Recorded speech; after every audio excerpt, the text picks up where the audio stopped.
It was a necessary change that acted as a preventative measure. Depending on the resources available and the study of how to best serve learners countrywide, many countries undertook different methods of maintaining education, from remote teaching through television to remote teaching through radio. A byproduct of this switch to remote learning is the caretaker's responsibilities in ensuring learning is maintained. Teachers also face the challenge of making this switch, how to best serve their students on this new platform, and how to minimize learning loss. Given this pandemic's unprecedented nature, technology has not only been the tool that allowed education to carry on worldwide, but also has been the common link for countries to come together and share their experiences. We look forward to this constructive dialogue and thank you for your time and contributions. As previously discussed, the dialogue will be recorded. To our audience, please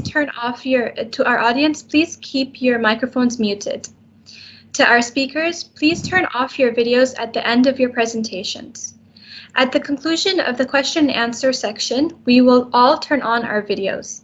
Finally, during the question and answer section, please address your questions in the chat section and please mention which country you're addressing your question to. And now, I leave you with our moderator, Ms. Aziza Al-Azizi. Thank you.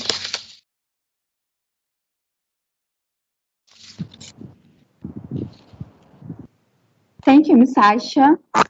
Good afternoon, Malaysian side. Good morning, Emirati side. Welcome our guests. My name is Aziza Al-Azizi. I am 15 years experienced physics teacher. I work under the Ministry of Education. I have Master Education Leadership distinction with honor. I have the honor to moderate the meeting today on behalf of colleagues at the university, at the Ministry of Education in the UAE. Education is one of the most important sectors which have required to change rapidly in response to COVID-19. Schools and universities have been closed due to this pandemic. However, this didn't stop the education. Many efforts have been done globally in order to ease the transition of education to the students and parents. Education institutions have been obligated to offer a distance platform to the students who require ongoing teaching. Thank you to technology era we are living in. Our program is conducted by two sessions. We are going to start with the first topic from Malaysian side. Before we start the presentation, we will ask you kindly to write your question in chat box along with the name with the person who should answer the question. So I'm going to start with the topic 1, which is talking about the continuity of education and the impact of distance learning with the psyche to the students, teachers, and parents with the Malaysian side. The presenter, our first presenter is Mr. Marcus. Hello, everybody. As for the Malaysian side, I would like to introduce Mr. Marcus. Mr. Marcus has been teaching physics. Excuse me, if you allow me to introduce Mr. Marcus? Yeah, sure, no problem. Thank you so much. Mr. Marcus has been teaching physics and additional mathematics for past 15 years. He taught in Rula Sabah for 12 years before being transferred to his current school. Mr. Marcus has presented his research on lesson study in Rula Sabah in many education conferences. It is also to be noted that Mr. Marcus is a silver medalist at the International Learning Innovation Competition at Malaysian Northern Education. Our next presenter is Ms. Noor Shamseen Binti Sumadin. She has teaching in the Malaysian secondary school since year 2000. Besides teaching, she has actively involved in giving talks and guiding students and biology teachers in the state of Sarawak to help them to improve their teaching and learning of biology Sarawak. She's also active innovation competition, especially in the innovation that is related to the science and technology. She was also awarded the Excellent Service Award by the Ministry of Education Malaysia in the year 2013-2018. So please, our nice team from Malaysia, you can start as a first presenter to discuss the first topic, please, within 15 minutes.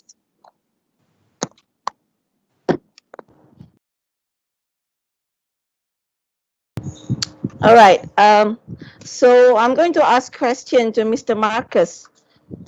Mr. Marcus, in with this issue, what would you say is your biggest hurdle in conducting live classes online when Malaysia had been bombarded with COVID-19 recently?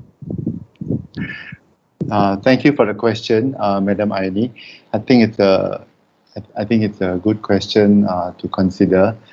Since we have started, teaching online, I felt that when the pandemic hit us, many of us actually were not prepared for such a big change to happen. And for me, I found that one of the biggest hurdles that I faced initially was how to conduct online classes in the most effective way possible. I think one of the most difficult parts for me was trying to control the class in the same way like we would control classes in a normal classroom setting.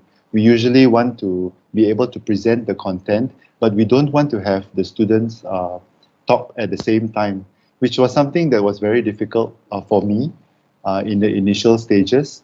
I found that one of the biggest hurdles I had was trying to control the microphones of every student. So you imagine if you have a class of 30 people and all 30 are coming into the online class at the same time and all their microphones are turned on. For me, it was a very big headache at the beginning because they couldn't turn off they didn't turn off their microphones. And sometimes when you're in the middle of teaching, you would start to hear very strange noises like car horns or family members shouting at one another, calling their names, across the house, or even to chickens crowing at the back. So there were all these background noises that we had to overcome, try to constantly reminding students to turn off their microphones so that the content could be presented to other people without disturbing the rest of the students in the class. But I was very thankful because over here in Malaysia, we have had some teachers groups, some teacher initiatives. For example, there is a group called the Digital Classroom Malaysia, and also another group called Cikgu Get Certified, where they conducted online courses for other teachers. They conducted online courses for other teachers, not just to impart skills on how to conduct online classes better, but I found that by attending their webinars, I also got a lot of ideas on how to conduct my own classes with my students better. So they had all these ideas which I used and I applied in my teaching when I was doing online classes. Honestly, if you ask me, this pandemic really opened up my eyes to the wonders of online teaching.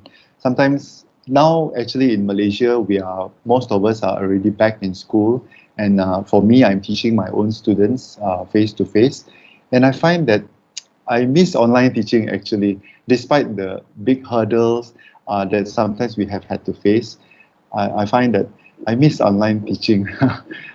I think another probable hurdle that I also faced was with regards to student motivation. I think some of these motivations, the factors behind this motivation are pretty extrinsic, in which some of my students actually have slight problems with internet connectivity. So they had limited internet data plans, and sometimes they couldn't follow the online classes. And it is at these instances where we find that I begin to notice how motivated some of my students are. Some of my students, they were able to go beyond, above and beyond, to find ways and so that they would not miss their learning, so that they would not miss the classes, so that they would not be left behind in their work. And I'm so inspired by these students. because they really go out of their way to make sure, as our moderator said in the beginning, that they will minimize learning loss during this time of the pandemic.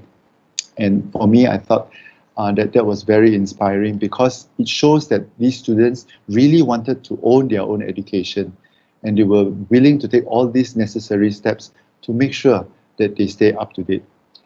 Having said that, however, I also have to admit that there are some of my students that I noticed that this pandemic has hit them really hard, and they became demotivated to study, even to take the steps. Some of them, chose to slack behind because they just couldn't take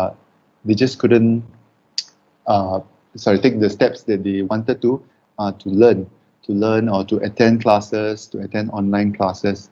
And I realized that through this whole course, even with all the hurdles and obstacles that I faced, I realized that it is very important that all parties that teach a child or that are involved in the life of a child are actually very important.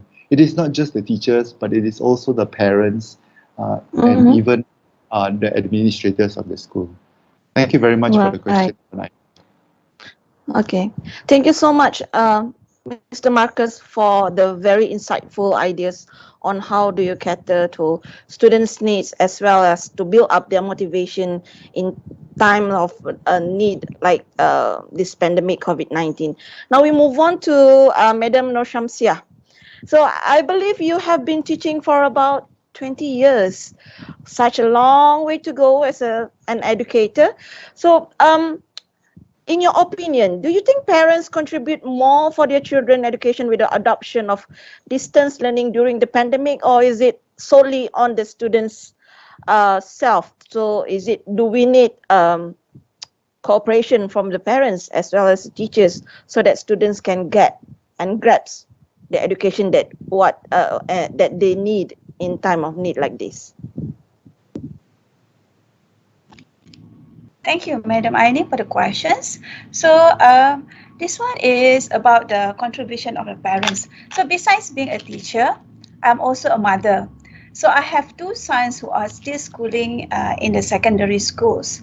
So when the RMO restricted movement order was announced, the teachers of my kids actually planning to do online classes. So as a parent, of course, I need to give the basic facilities for them in order for them to undergo the online classes. That is, I lend them my laptop and also my handphone, and I also need to provide them the internet connectivity, because it is our responsibility to provide the physical facilities. Besides that, actually I spend more time to ensure that they are going into their online class, because in schools they have teachers who always monitor them to ensure they are always in class. But at home, there are no teachers. So we take the role as a teachers to ensure that our kids are in the class, our kids are doing the homework, our kids are sending the homework on time. So actually all this require my time. I still remember one of my son need to videotape his assignment. So I have to take the role to videotape what he has to do. Normally in schools, during the face-to-face schools, it will be the teacher or their friend. But this time, I have to do it for them, you see. And also, finding the knowledge. Because in schools, again, if face-to-face, there are teachers who always guide them for answers and so on. But sometimes there are knowledge that I don't have that content knowledge, so I need to guide my kids online how to get that knowledge. So actually, we spend more time on our kids during this online education. Besides that, also, I also have to play a role as a school counselor. There is no school counselor around. Sometimes my students are stressful. They are used to ask questions immediately and get the answer immediately. But at home, they cannot get. And then sometimes they get so frustrated. So as a parent, you need to calm them down. So I would say I will give emotional support to them as well during the online learning education. But I think the most important thing as a parents, we need to always communicate with the teachers, because we need to know how our children are doing. Are they coming to their online class? Are they sending their work on time and so on? So for me, teachers and parents need to work hand in hand in order to ensure that the online learning is going on effectively. Right. Thank you. Go back to Madam Aini. Thank you so much, Madam Nur Shamsia. You have been teaching, I can see that from your biodata, you have been teaching biology for quite some time. So basically, you know what it is, how parents felt when their children had to go online and also had to make sure that they gain the best knowledge that they need in time of need like this. Okay, so we go back to Mr. Marcus. It goes without saying that COVID-19 and the restricted movement order, parents have to play more significant role in their child's education. So, in your part, how was your experience in dealing with parents during this period? I hope it was not a bad one. So maybe you could share with us. Thank you for the question. I think I really echo what Madam Shamsia said just now, that it was very important for parents to actually communicate with teachers, and also the other way around. It was important for teachers, it is important for me as a teacher to sometimes communicate with parents, because we have parents asking all kinds of questions. Sometimes we have parents who give their own opinions on how things should be done. And some of these opinions and comments are actually very constructive. And it makes me as a teacher myself to see that, it gave me some form of awakening. And so I realized that actually we needed to really cooperate and work together with the parents to help our own children. But I noticed that one common thread, I mean, if you allow me to say this, a common thread that I see among a lot of parents when it comes to using technology to teach, especially with the pandemic, was that a lot of parents were dealing with discipline issues when it comes to children, when it comes to their own children using handheld devices such as the handphones and even their laptops. Now, on one hand, the parents understand that there is a need to use all these devices to have an effective form of distance learning. But on the other hand, they are also worried because they are worried whether they can control their kids, whether they can make sure that they do not use these devices for overuse of gaming and social media. So for me, there were moments where I had to listen or chat with parents who were very frustrated because they understood this struggle and they wanted to find this balance on how to encourage their kids to use technology for good and to minimize on the misuse of technology for social media and also for gaming.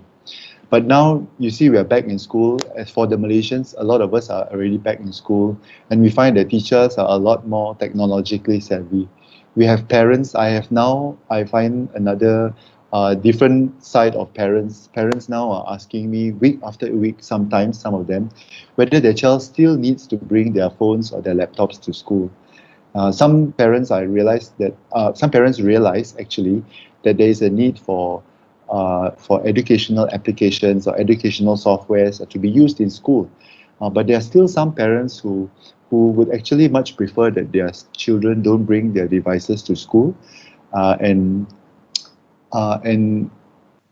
this also presents a challenge in itself, to deal with these parents, to encourage them to continue to let their children to bring their devices to school in the correct setting, with the correct guidance, so that the child can learn more effectively, especially post COVID-19 in our country.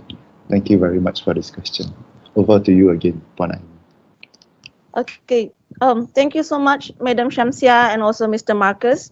What I can say is that it takes two to tango, not only two, but three parts. We need students, we need teachers, and also we need parents to come hand in hand to make sure that the education that the students should be taking can benefit them in the future. So right now, I would like to pass the baton to the Emeritus side.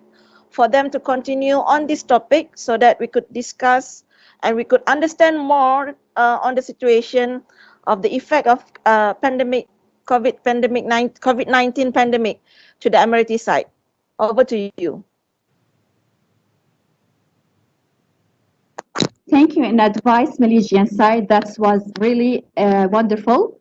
Now it's time for our homeland presenter, Ms. Wafa Al-Yafi'i. She's 13 years experienced English teacher. She has a master in education leadership with distinction of honor. She spent 2 years in the United States of America, in which she studied English courses. She's an effective member in the school leadership team. So please, Ms. Wafa. Hello, assalamu alaikum. Let me share my slide first.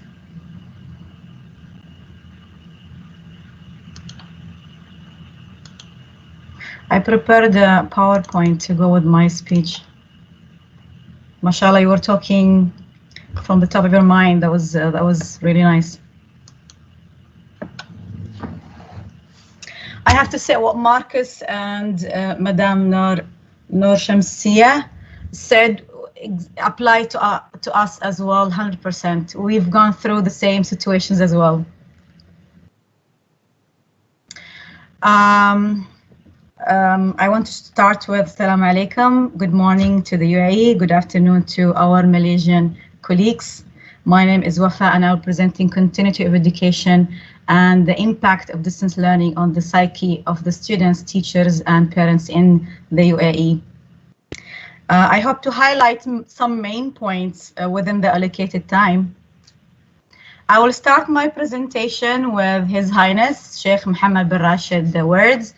During this crisis, the UAE has shown to the world it is a single cohesive team, one family moving in unison to overcome the exceptional circumstances we are currently facing. We are truly blessed to live on the safe land, and we thank God for the spirit of solidarity and for the sturdy and collaborative nation.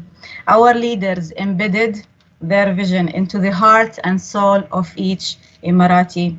Distance learning become a nation mission. And then a successful story was written to be told to future generation.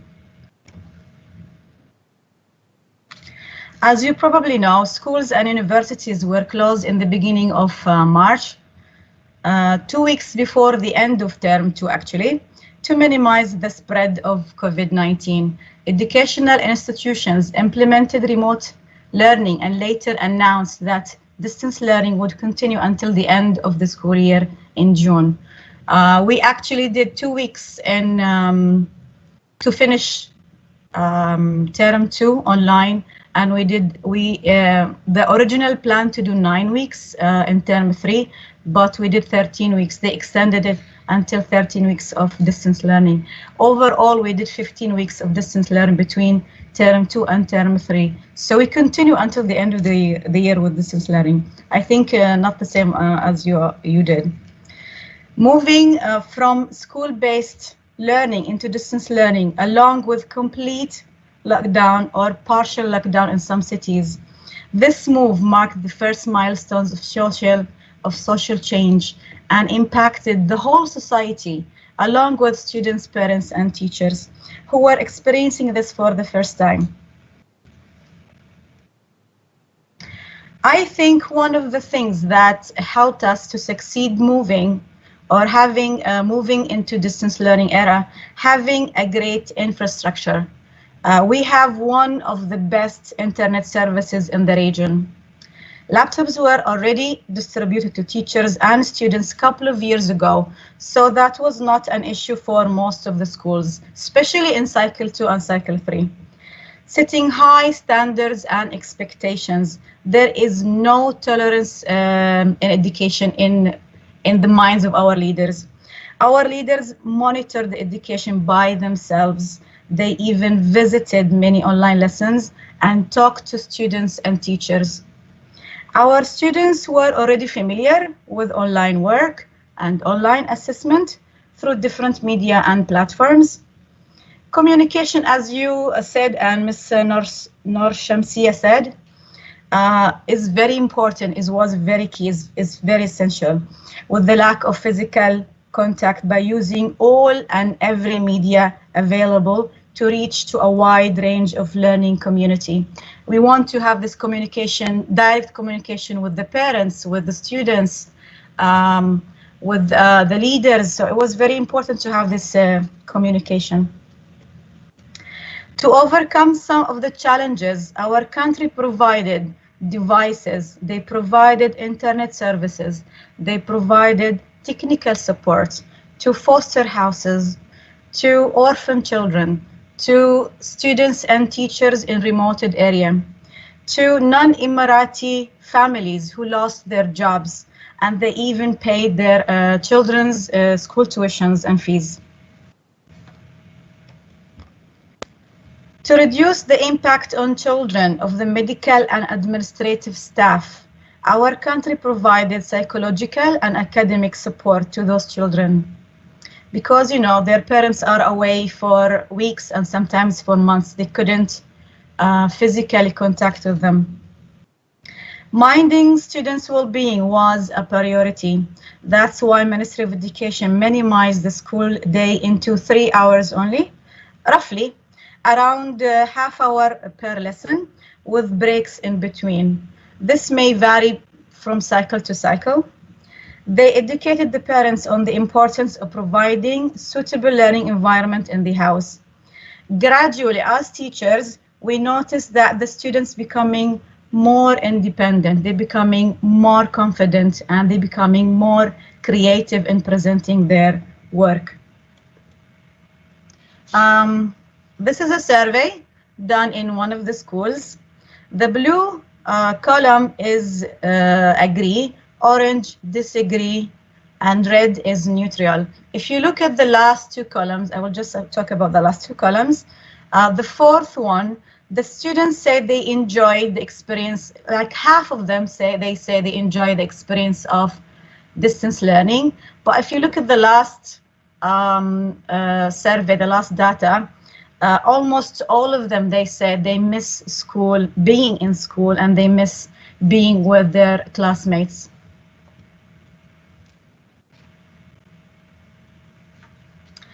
And this next slide, the survey shows majority of students were pleased with the way the lessons were presented, the interactions, the resources used, and the timing of distance learning. In this last survey done for with the students, the highest percentage goes to students who believed online assessment were successful tools to assess their learning. Teachers were the polars of distance learning. They stepped into the challenge and they won the battle against all the circumstances. To assure teachers, no salaries were deducted. Investing in training 25,000 teachers. We went through daily trainings during spring break, the 2 weeks of spring break. And we underwent continuous training every week in order to empower the teachers and to make them feel more confident with distance learning. Shortening the teaching day helped the teacher to spend time with their family, to support their own children in distance learning, and to plan lessons and find proper resources. Regular staff meetings were an alternative for physical face-to-face and lack of human interaction. Finding a proper space in the house and balancing online work along with our children online learning was a challenge, especially if you have, as teacher, if we have a lot of young children, that was a challenge. And what Marcus says, we've been through all of that, the problems with the mics, motivating students, sometimes demotivated of the students were also challenged. The misuse of technology, we've been through all of what you said already. This is the last survey I'm going to show you today. And this side, the question that the parents were asked, they asked about their children's distance learning. And almost all the questions, the red is agree, So in every questions, almost all of the parents were pleased with their children's learning. Some of the concerns they expressed were technical issues. They were concerned about some website or some assessment or some exam that didn't open in the specific time for the exam. And they said those problems were solved when communicated with the school. This is in the background, you see a saying by His Highness Mohammed bin Rashid. He says digitalizing education will be the fastest route to bridge the gap in education, especially in the Arabic countries. Thank you for listening. I hope you enjoy the presentation. Thank you very much.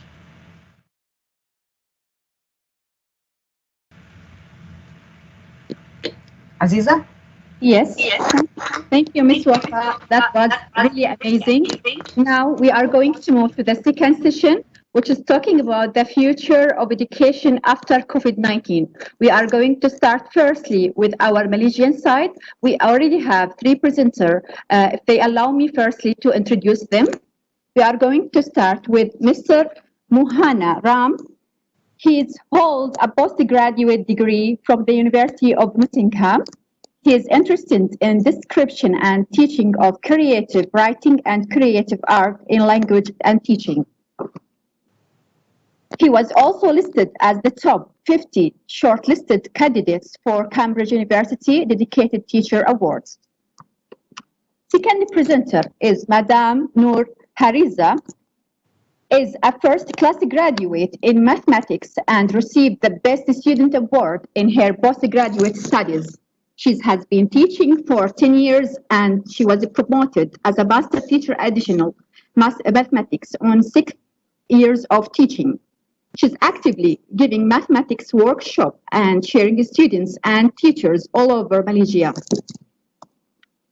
The third presenter is Miss Haruzina Binti Khalid. She's a teacher from your Royal Military College. She has a master's degree. She has been teaching chemistry for almost 12 years till now. Besides, she is also the chairperson of Master Teacher Council in Kuala Lumpur, Malaysia, and a flipped classroom panelist. On the other hand, she has also been a key figure teaching chemistry on television in Malaysian Education Channel. So please, can you please discuss the second topic, which is talking about the future of education after COVID-19?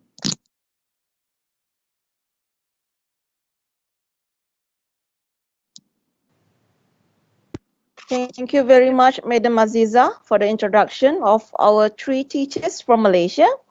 So I would like to, now we are in the second session of our discussion today. We are going to look at the perspectives of teachers from Malaysia on the future of education after COVID-19. To discuss that, as mentioned earlier, we have 3 teachers. And the first teacher would be Mr. Mohana Ram Murugia. Welcome, Mr. Mohana. Hello, so everyone. My question, all right. So my question would be, will there be any changes in your teaching approaches post-COVID-19 pandemic? What would you say about that? Okay, thank you, Puan Aini, for the question. A very good day to everyone.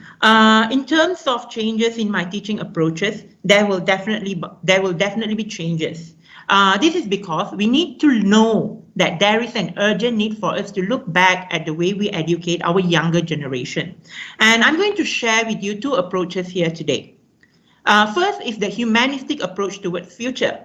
Why do we need a humanistic approach? Well, we have to look here that it's not only about technology, it is also a time for teachers, principals, and any educational personnel at every level to rethink about how and what we should teach our children to prepare for the future.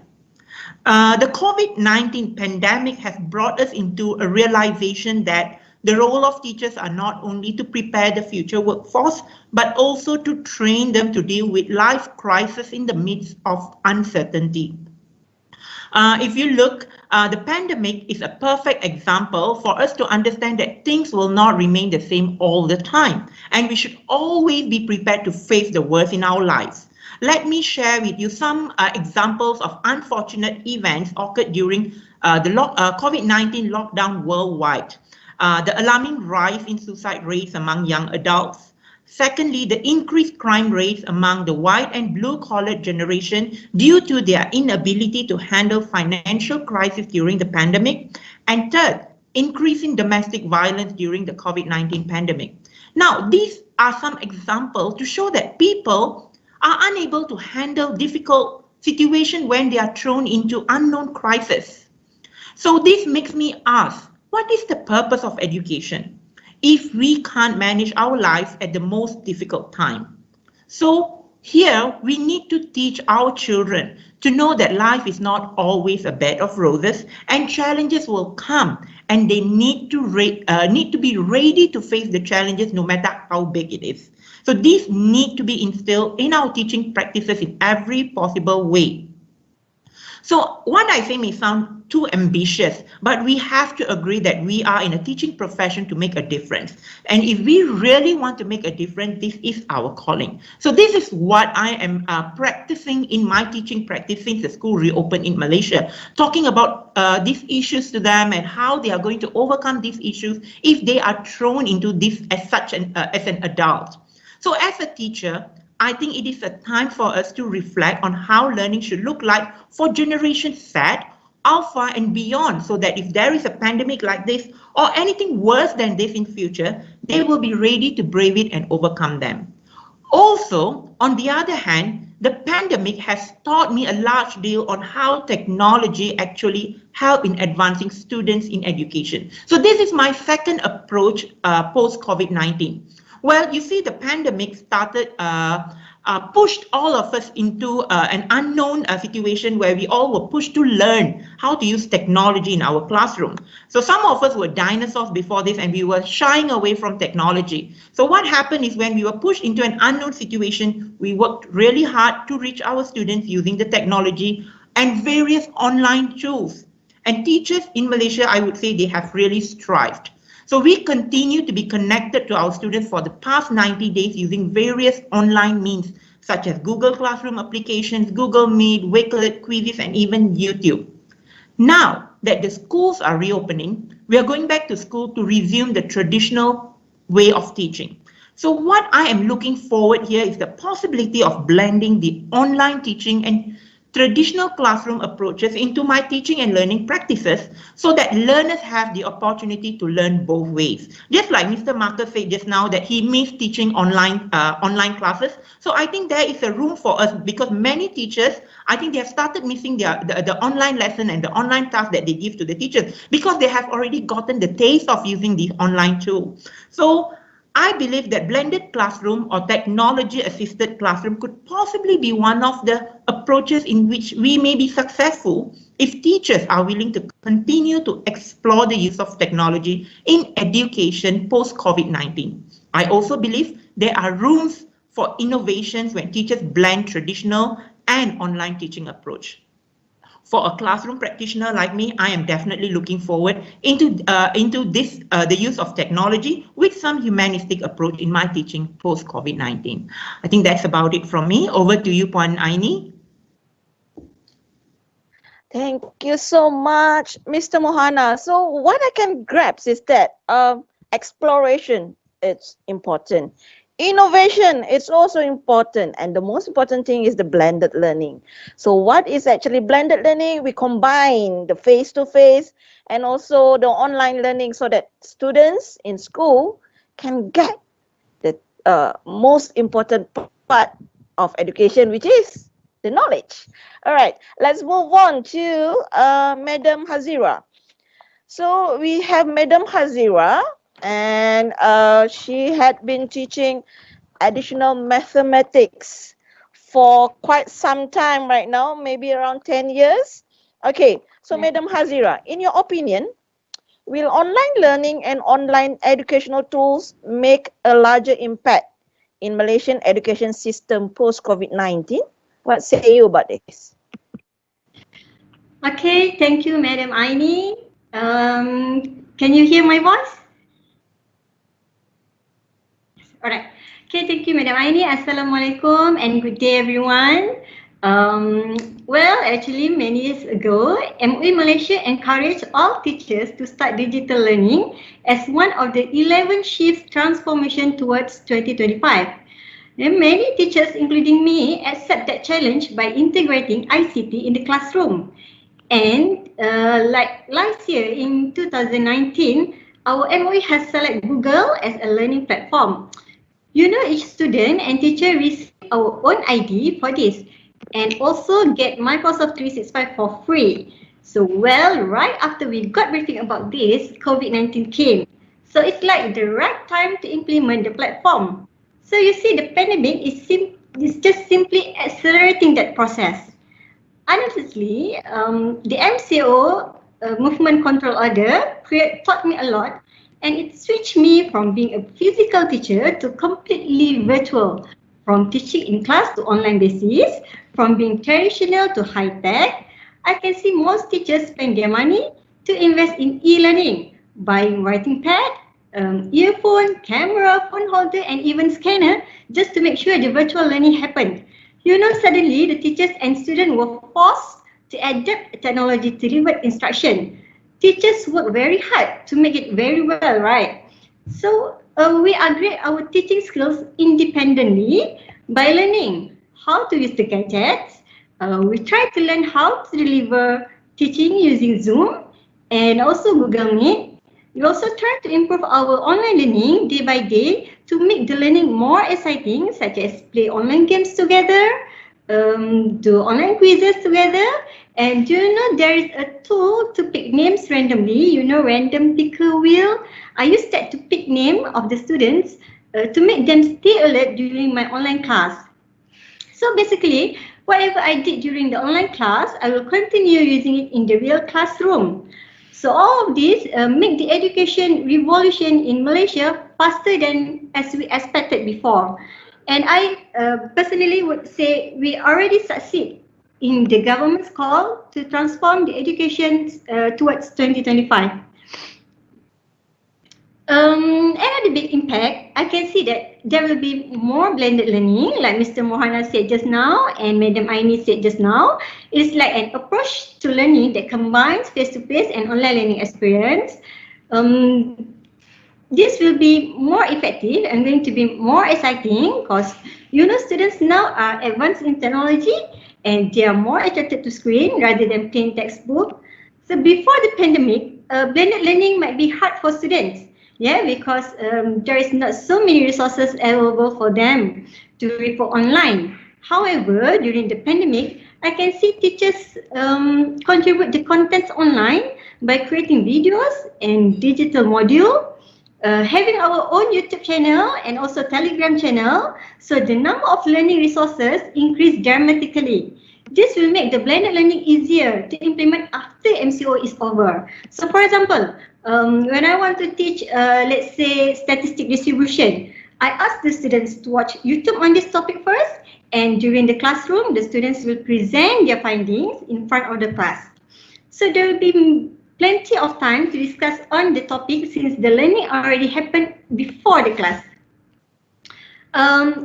I think we will continue to contribute contents online and sharing digitized material, especially in Delima. So after COVID-19, I hope, I know all teachers will continue to contribute contents online. So Delima stands for Digital Education Learning Initiative Malaysia. It offers all the applications and services required by teachers and students within the Malaysian school system. And we got collaboration with Google and Microsoft and also Apple. There are tons of online learning resources available there. Students can learn from other teachers as well by using CikguTube channel. CikguTube is a platform where teachers uploading their videos in YouTube. So the Delima site has 1.7 million monthly active users to date, making it one of the largest national deployments in the world. So you see, I personally would say Malaysia education system is making huge strides in its digital transformation and future readiness. So yeah, that's all from me. Thank you, Madam Aini. Thank you so much, Madam Hazira. It was very, very interesting to know. I've never known that there is such app called random name picker wheel, is it? So it was very interesting. So this is my first time hearing that application. Now we move on to Madam Hairunisa. So Madam Hairunisa, can you please tell us what are your initiatives to help learners who are left behind during this time of need of the COVID-19 pandemic?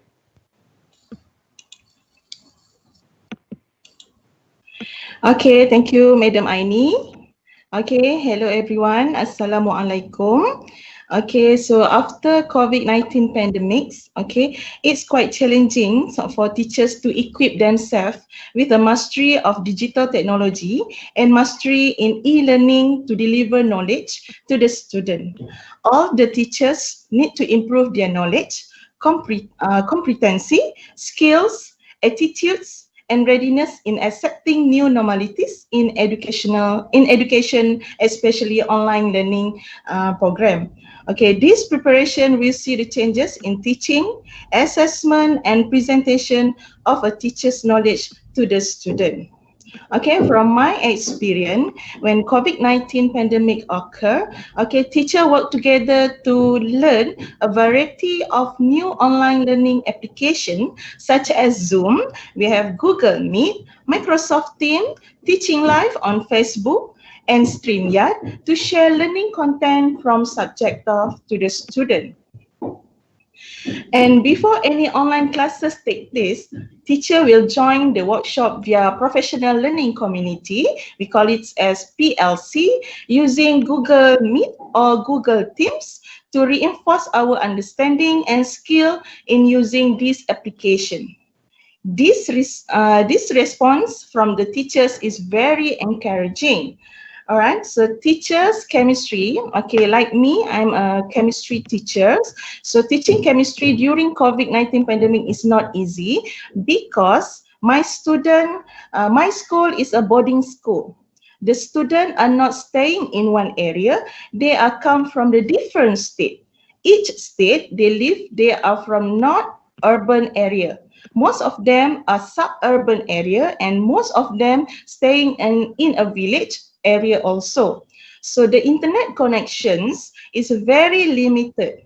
So as a chemistry teacher, teaching chemistry is not easy because student needs to do a lot of experiments.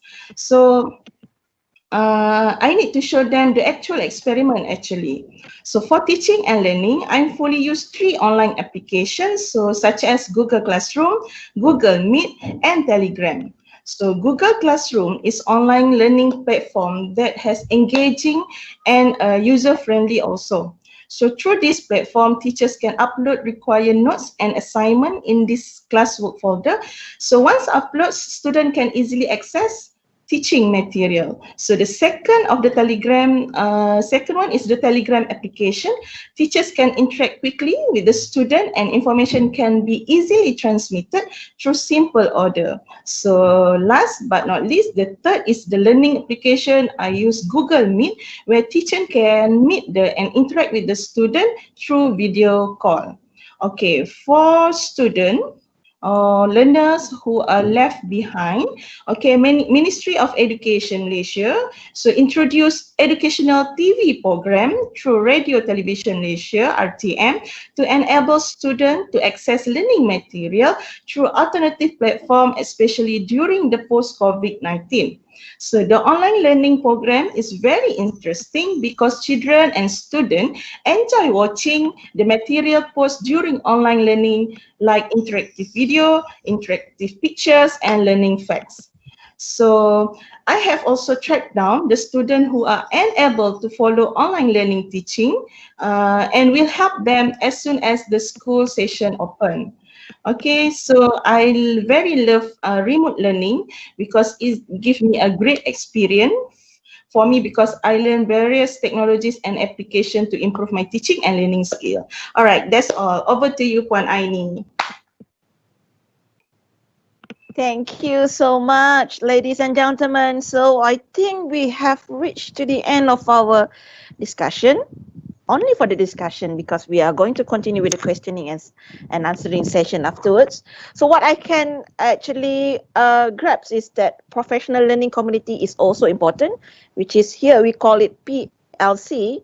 And in PLC, teachers group together, sit together and learn and also relearn what they forgot, especially with regards to the online learning and also distance learning.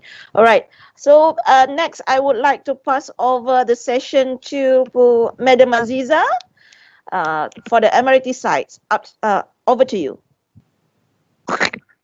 Thank you so much, Malaysian side. It was a great discussion. Now it's time to our homeland presenter, Ms. Fatma Mohammed Al-Junaibi. She has 13 years experience in teaching English. She's worked in Julfar Secondary School in Ras Al Khaimah. She has a dual master degree, master in education from Deakin University, Australia, and master in educational management and policy from HCT, Higher College Technology in UAE. She's postgraduate diploma in gifted students education. Please, Ms. Fatma. السلام عليكم ورحمة الله وبركاته.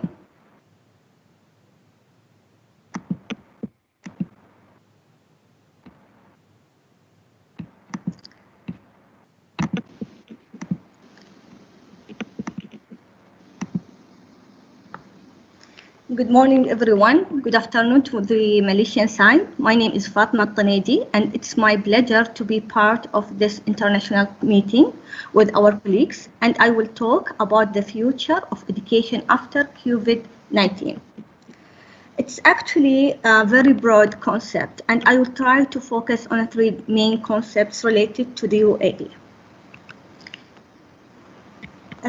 This is a word by Sheikh Mohammed bin Rashid Al Maktoum. He said, over the past 10 years, we have invested significantly in developing smart education systems, and today we are reaping the fruits of our investments.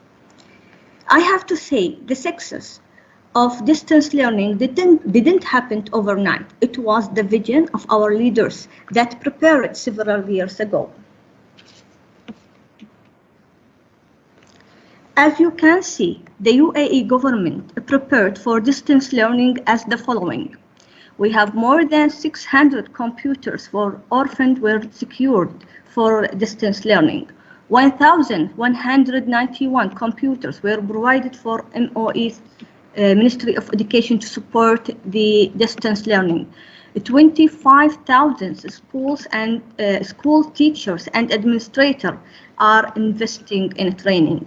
And 1.2 million students from various schools and universities are activating distance learning. And what is the next step? Our government are planning different scenarios to accommodate going back to school according to the health situation or health condition by September.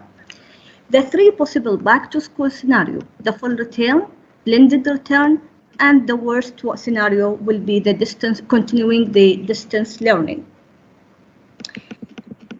The best possible scenario to be implemented for next year is the blending learning.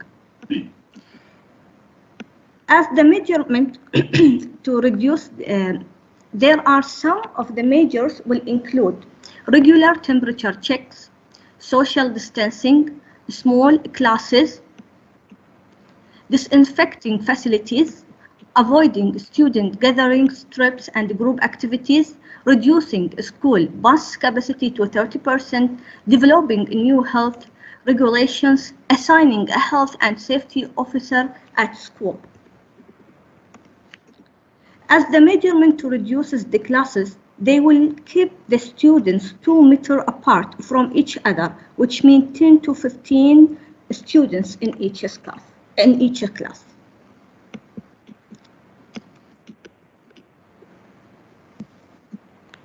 The parents can keep their children at home if they are unwell or if they aspect, they will be contact with COVID-19 patients. The family of the child should report the matter to the school.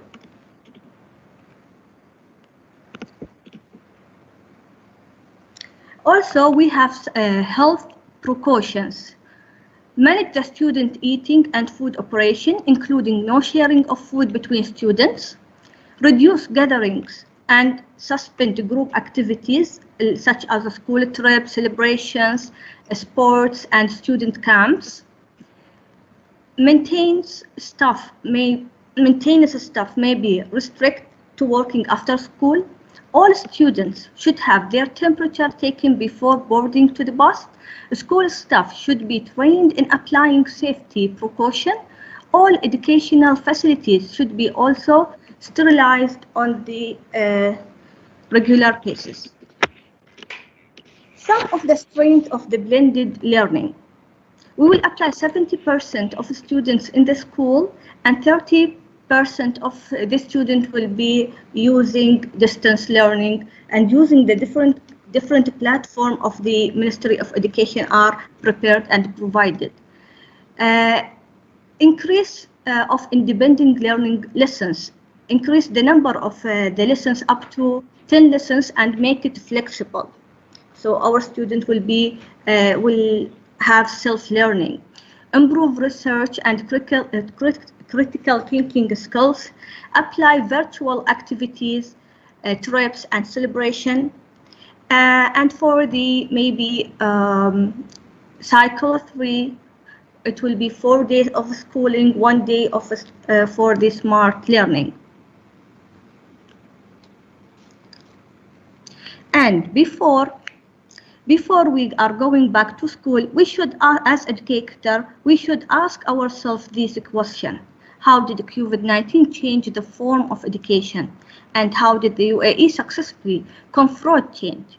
Why do students need to return to school? What are the reasons and justification? What are the lessons learned from the experience of some countries that have reached the stage of recovery and have opened the school? And now I want to share with you a video by His Highness Sheikh Mohammed bin Zayed.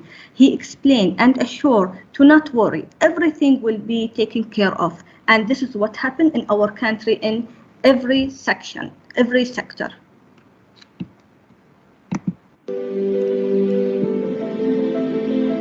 أريدكم تتذكرون كلمة وحكمة: الوقت هذا سيمضي، الوقت هذا سيمضي، لكن يحتاج إلى صبر شوي.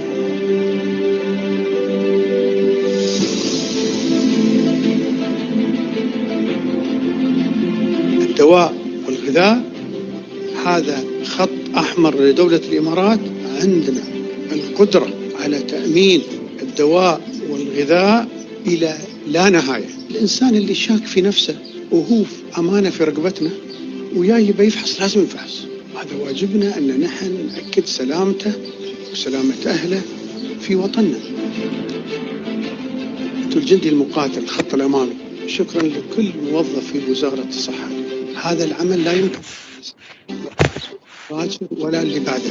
نحن عندنا بعض العادات والتقاليد اللي غالية في نفوسنا. أطلب من كل إماراتي ومقيم يتحفظ لسلامته. ترى هذا الوباء ما يضر بالدرجة اللي نحن خايفين منه للناس اللي هم صحتهم زينة، لكن يعور ويأثر ويضر اللي صحتهم ما تساعدهم. فهذا وقت أن نحن نشوف كيف نقدر نداري هذه الناس، كيف نقدر نراعي هذه الناس. الوقت موجود والظرف موجود، فأوصيكم على حلكم، أوصيكم على حلكم، أوصيكم على حلكم.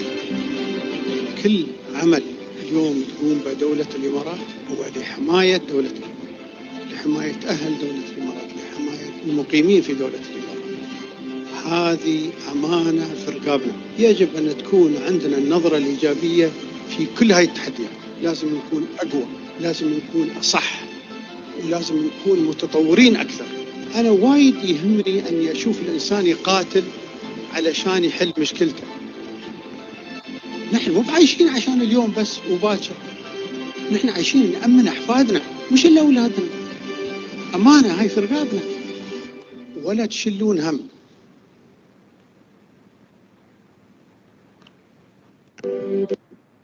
So do not be concerned. Thank you for listening, and thank you. Thanks a lot, Ms. Fatma. It was amazing. And now it's time for the questioning. Okay, I can see here there is a questions in chat box. I'm going to start with the first one from Madame Noushamsia to Ms. Wafa. Okay, I'm going to read her question now. Based on your presentation, Ms. Wafa, Madame Noushamsia believed that our country adopted blended learning after the COVID-19 pandemic. It seems that your students' satisfaction increased a lot. How about your students' academic performance? It is getting better with the blended learning as compared to a traditional face-to-face learning. Can you please share your answer? Thank you. Hi, I think Yovas can answer that as well. Academic performance, we measure it with different things. Students' participation. By the way, we did not do blended learning, we did online learning. It was online learning through the whole time for 15 weeks. Until 2nd of July was the last day for students. For teacher, it was last week, the last day we did online learning. And teachers and students were at home, we never went to school. Academic performance, we measure it through students' participation in the classes, the direct participation, their speaking or the writing. We try to use different programs, different websites, different tools to assess, for example, the writing, their performance, as well as their work in SMART platform. This is a Ministry of Education platform, and there we assign there the work, the exams, the tasks. We put sometimes videos, we put practices there. And you can see sometimes you can have it auto-marked, and sometimes if it's writing, I have to look at it and mark it. And also there is central exam that is done by MOE, not by us. So central exam students log in a specific time with their username and password, and they submit their work within specific time. So all of this show us the students' performance during the 15 weeks of distance learning. I have to say also our country provided the teachers with a lot of international resources. We had like tons of resources available for us in one website. Once you log in there, the websites are already there to use for our own use or to apply to our students as well. I want to also to answer Marcus. Marcus also asked me about teacher training. We did a week of teacher training during spring break, which was they give us earlier than usual. We have a specific website. It's called Learning Curve, and they send us a specific schedule that we have to log in during, for example, this week to do these courses, and we have specific hours to finish. So we did several, like, for example, we have to watch videos, we have to read documents, we have to answer some questions, and like that. As well as some schools were encouraged to share their best practices. So many schools did workshops, many teachers did workshops to show this their best practices.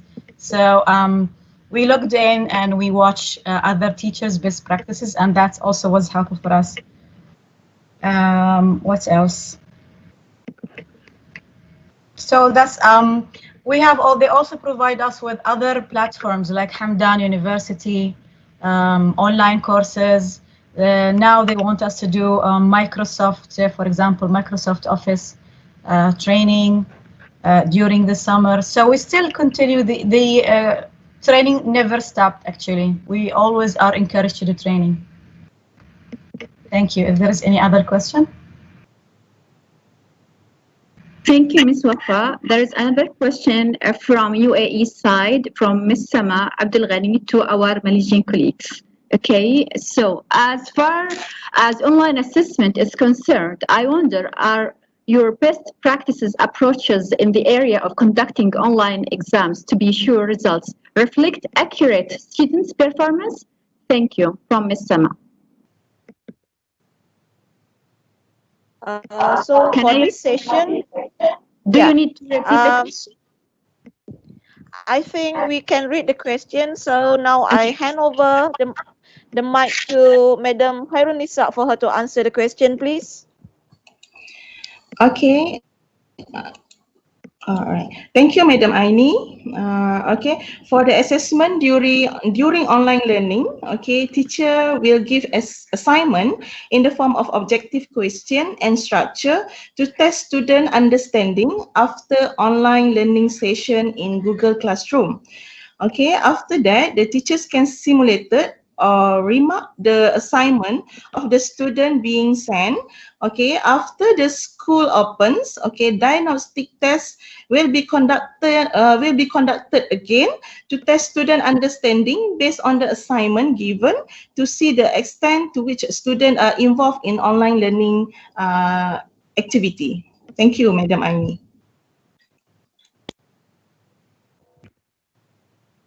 Thank you. Okay, so here there is a question from Mr. Muhannad.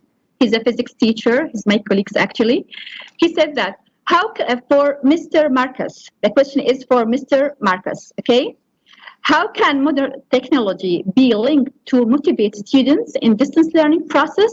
As we know that motivating students is a big challenge in the distance learning. Do you think that virtual reality or our agreement reality make teaching physics more fun and motivated students? Actually, I like this question. Thank you, Mr. Muhannad. Thank you very much for the very interesting question. I think in a nutshell, my answer will be, of course. Of course, using virtual reality or augmented reality would make teaching physics more fun, more accessible, and it will definitely motivate students. I can share an example of something that I did only very recently during our restricted movement order. I actually was introduced to the education edition of Minecraft when I attended a course last year organized by our Ministry of Education, and they introduced how to use Minecraft Education Edition in any subject, not just physics per se, but in any subject actually. And I used it actually during our lockdown to teach on nuclear energy.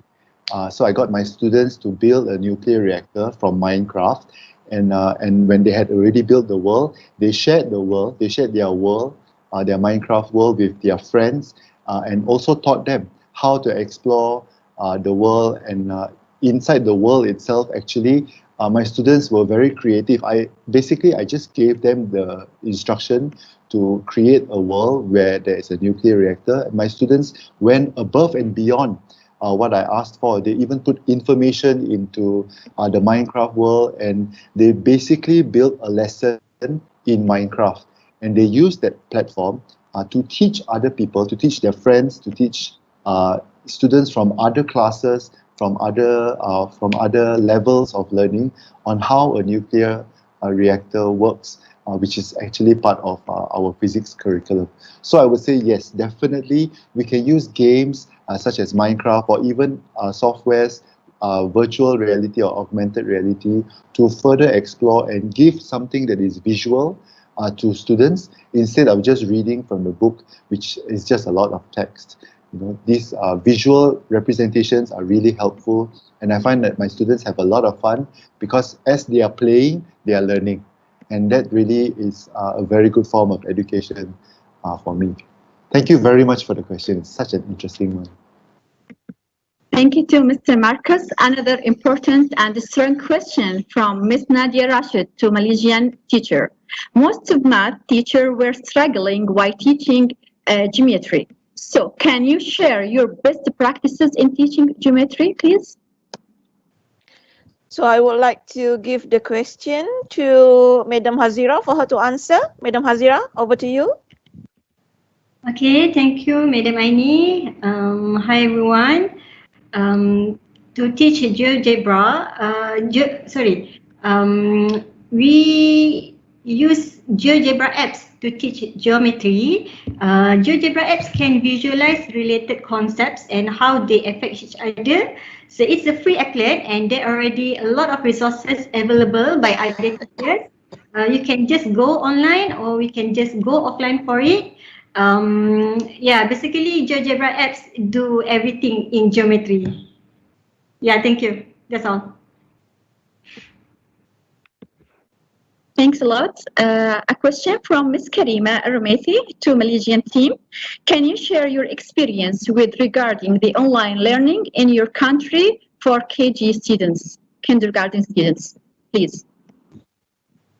Oh, as for that question, so I might have the answer, but I'm not that a professional in the kindergarten side. But I believe that KG stands for kindergarten. So in the Ministry of Education, about a week ago, we conducted a small session, a learning session for kindergarten teachers, so that what they can do is actually to use blended learning when they teach the students. One example is that the teacher will give a piece of paper. On that piece of paper, there will be instruction. For example, for the kindergarten student, here we teach them how to do use living skills. For example, maybe cooking with the guidance from their parents. So, on that piece of paper, parents will be given an instructions on what to do. Maybe to cook burger, or maybe to fry eggs, so that the parents bring that instruction home, and then we'll have to practice it with their kindergarten child. So when this child learn this at home, and then they have the hands-on experience at home, and then this is actually part of the blended learning, where the children will bring the knowledge that they have gained at home, cooking the egg, frying the egg, and then bring it back to the school, and then they will have discussion with teachers and what are the things that they use to cook the egg. Maybe they use butter, maybe they use margarine, they use frying pan, how big is the size of the frying pan, and things like that. So blended learning is actually also useful for kindergarten students as well as for the teachers, because it helps them to have hands-on experience as well as to have prior knowledge of what they are going to discuss in the classroom later. So that would be the answer for the KG students. Thank you so much. Actually, I like your answer. It is like learning with fun. Okay, so another question from Ms. Khawla Rashid Al-Mahrazi to Malaysian team. What is the best scenario for blended learning based on your experience?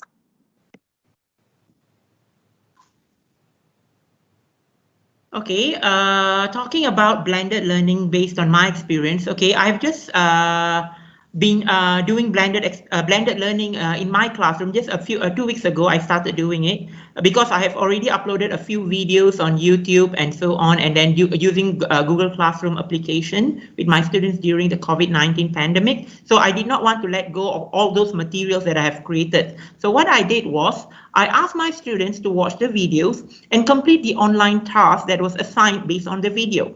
And once they returned to school, I discussed what are the online tasks with them, and based on that, they were actually to do a writing task in the class. So basically, at home, they would watch the video, grab the grammatical and the vocabulary ideas from the video that they watch. When they come back to school, they use this background knowledge as an idea to write their assignment. So this is one approach that I have been using in my classroom, which seems to be very successful, as students seems to be very excited to watch videos and also doing online quizzes using the Google Classroom application.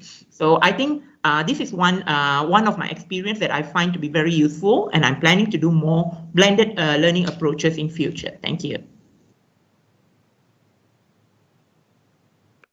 Thank you in advance. A question from Ms. Fatma Abdullah. It is really one of the most important questions, actually, to the Malaysian side again. What challenges did you face while returning to school education? How did you solve it?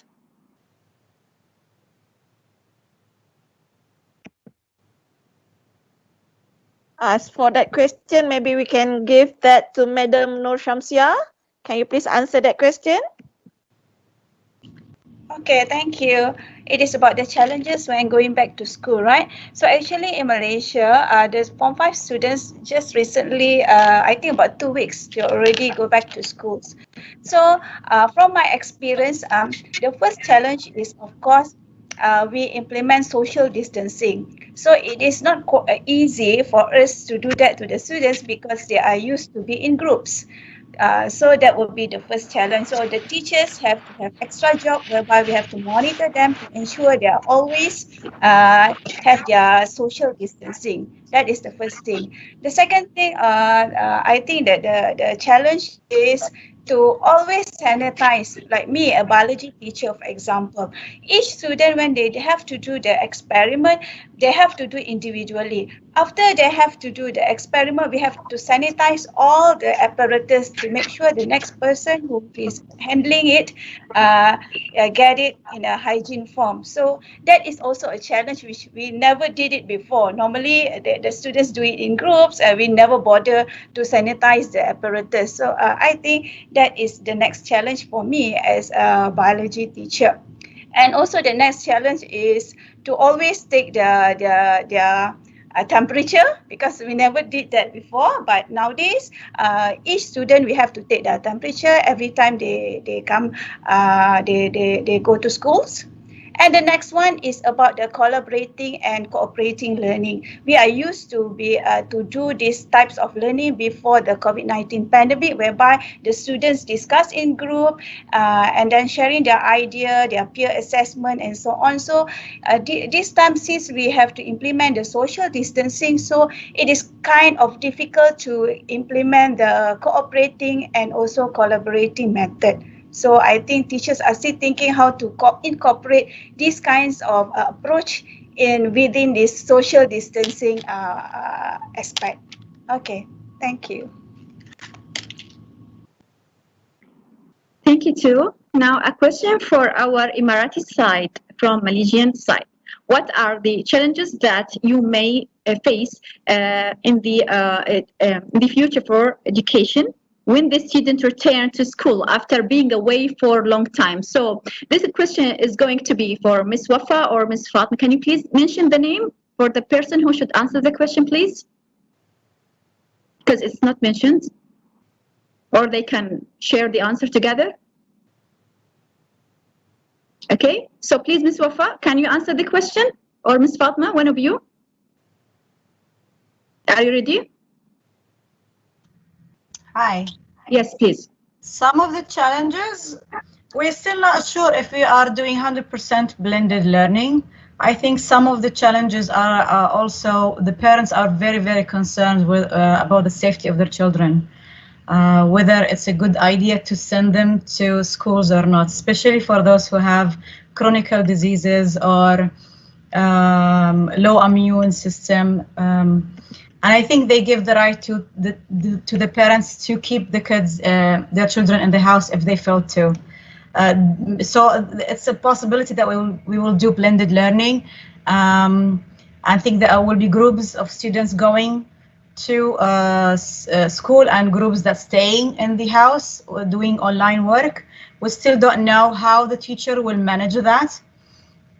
The plan was not set yet, so we will see about that. Challenges is also about teachers. We don't know how we're going to teach inside the classroom with the students. I was supposed to wear masks, how close or far we should be, what safety measurements that they're going to teach us to do. All of this is a concern that we're still thinking about. I don't know if Fatma can add something else. Thank you, Ms. Wafa. Ms. Fatma, do you want to add anything to what just Ms. Wafa said? Or I keep going, reading other questions? Yes, I totally agree with Ms. Wafa. But actually, as MOE support us and still training held during the summer to be ready for any challenge will be happen, inshallah, when we go back to school. Thank you, Ms. Fatma. Okay, now another question from Ms. Najla to Malaysian teacher. What do you think of online cross-country teaching classes? As for example, if the UAE and Malaysia can cooperate to create some merged classes that can be used in both countries' classes. Thank you for this question, Ms. Najla. I like it. So I think I can try to answer that question. We would be gladly do joint venture with the UAE to do any cross-country teaching classes, or maybe we can do it online together, and then we can have like the students looking into the UAE perspective, and also the Malaysian looking into the UAE to that side perspective. So as a person who is in charge of teacher professional learning community in Malaysia, so we would be gladly love to have our UAE counterpart to have any joint venture with us. Thank you, dear. Actually, we have the honor to work together as a very nice team in education. Now, there is a question from Madame Noor Shamsia to Emirati side. May I know how your science teacher encourage your students to do any experiment during online learning beside watching virtual experiment online? So I think Mr. Muhannad, can you please answer this question?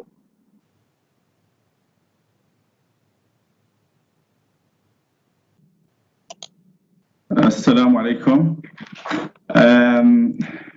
Really, we used in science for teaching science, for example, for physics, because I'm a physics teacher. We used the simulation, and we ask our student to do simulation, like we ask our student to do a full experiment by using simulation and take the result and like this, and then we take we give them a feedback of their job. It was a good idea, and it was a good process to use simulation to encourage student in experiment. And also we used the virtual lab. It was very difficult and very complex, but it was a good way, it's a good start, to encourage students also and motivate them to use lab to learn or to study science subjects. Thank you.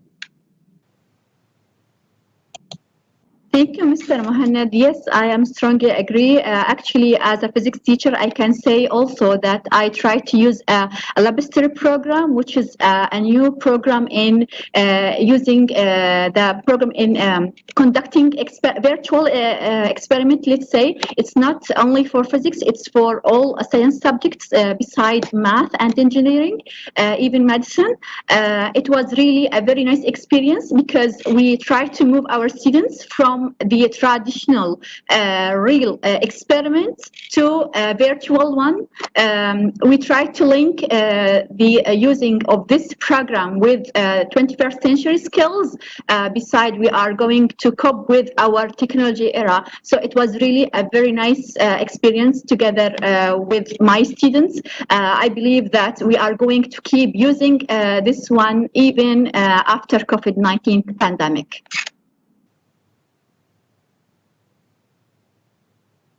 Like to ask you if you have any extra question more than what I just read in the chat box. If you have any question, please raise your hand, both sides, Emirati and Malaysian sides. Any questions, please?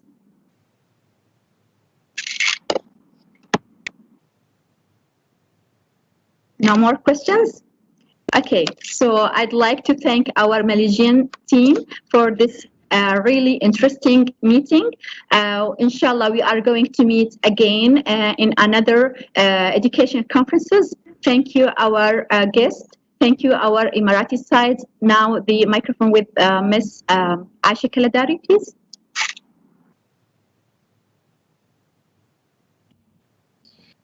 Yes, we wanted to thank you from the Department of Organizations and International Educational Relations and the Ministry of Education. Thank you for your time, thank you for your contributions, and thank you for your enthusiasm. We had a great talk with you today. If everyone can please turn on their videos for the end of our conference group picture. Thank you.